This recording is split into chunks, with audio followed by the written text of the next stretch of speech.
أهلا بيكم. إزيكم؟ وحشتوني جدا. أتمنى تعملوا لايك وسبسكرايب المرة دي بقى عشان القصة دي حقيقي تقيلة ومحتاجة تركيز عالي. قصة النهاردة بتبدأ عند دكتورة إيمان. إيمان عندها 35 سنة، دكتورة نفسية ناجحة، بس حياتها جزيرة معزولة. هي سنجل، ملهاش حد. الطب النفسي هو حياتها كلها، بيتها التاني اللي بتسمع فيه أوجاع الناس عشان تنسى وجع وحدتها. روتينها ثابت زي الساعة، تصحى تشرب قهوتها وتروح عيادتها الهادية اللي ريحتها بخور وخشب، وهناك بتقابل سناء المساعدة بتاعتها. العيادة كانت حصنها المنيع لحد ما دخل الشخص ده. في يوم ممطر دخل واحد العيادة ملوش ميعاد، ملامحه عادية لدرجة تخوف، ومخبي عينيه ورا نظارة طبية وكاب. بدأ يحكي بصوت واطي: يا دكتورة، أنا بطلت أعيش. أنا مريض بحب واحدة بقالي 10 سنين. هي ما تعرفش إني موجود، وأنا جاي هنا عشان الحب ده هيقتلني. إيمان سألته بهدوء الطبيب: طب وليه يا مراد طول ال10 سنين دول ما فكرتش تروح تصارحها بحبك؟ يمكن كانت قبلت. بصلها بابتسامة باهتة ومرعبة وقال: أصارحها؟ حضرتك مش فاهمة. أنا لو صارحتها هبقى زي أي حد، واحد بيخبط على الباب وبيترفض. لكن أنا اخترت أكون الهوى اللي بتتنفسه، اخترت أكون الظل اللي بيحميها من غير ما تعرف. أنا بقالي 10 سنين بشتري لها هدايا، غوايش دهب، فساتين على مقاسها بالظبط. كل ده متخزن عندي في أوضة في بيتي. الأوضة دي هي متحفها الخاص، مستني اللحظة اللي تكون فيها ملكي للأبد عشان أفتح لها الأوضة دي. بدأ يحكي تفاصيل خلت إيمان تسيب الألم من إيدها. مراد بدأ يوصف البنت دي، وهنا إيمان بتقول لنا: يا جماعة، وأنا بسمعه ملامحي بدأت تتخشب. الشخص ده بيوصفني أنا في كل حاجة، نفس السن، نفس الطول، نفس تفاصيل شعري.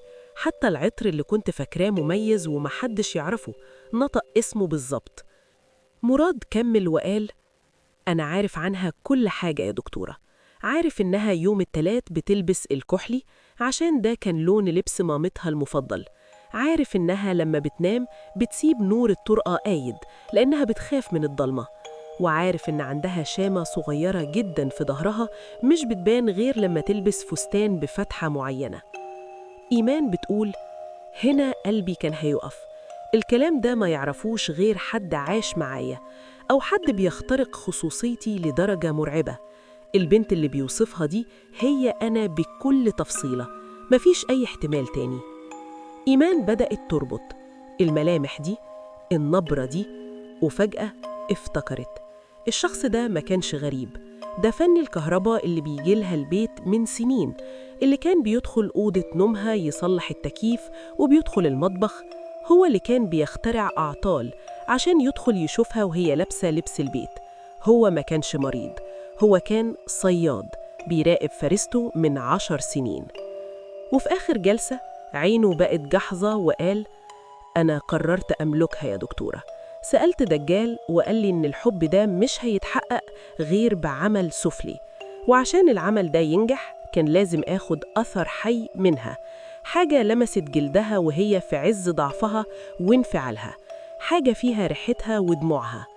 إيمان في اللحظة دي كانت بتنهار من الرعب، وبدأت تمسح دموعها وعرقها بمنديل قماش مطرز كان بتاع مامتها، والتوتر خلاها تفرك المنديل في إيدها وتمسح بيه وشها ورقبتها بقوة. الراجل قام وقف وقال: شكرا يا دكتورة، أنا بقيت أحسن، المأمورية انتهت. وخرج بهدوء.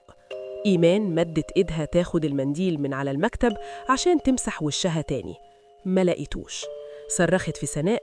سناء قالت لها وهي مخضوضة: يا دكتورة، أنا شفته وهو قايم سحب حاجة بسرعة من قدامك، افتكرته بياخد الروشتة بتاعته. إيمان وقعت من طولها. المنديل اللي شرب دموعها وانفعالها، الأثر الحي اللي العمل محتاجه، بقى في إيد الشخص اللي مراقب حياتها من 10 سنين، اللي حول حياتها لإزاز هو شايف كل اللي وراه وهي مش شايفة غير الضلمة. دي كانت قصة إيمان، اللي اكتشفت إن أخطر مريض هو اللي كان بيحبها لدرجة الهلاك. انتبهوا يا جماعة، ساعات الحب بيبقى أقوى أنواع السحر الأسود. يا ريت لو القصة عجبتكم تعملوا لايك وسبسكرايب وتدعموا القناة عشان نستمر، وقولولي في الكومنتات، هل إيمان هتقدر تنجو؟ استودعتكم الله.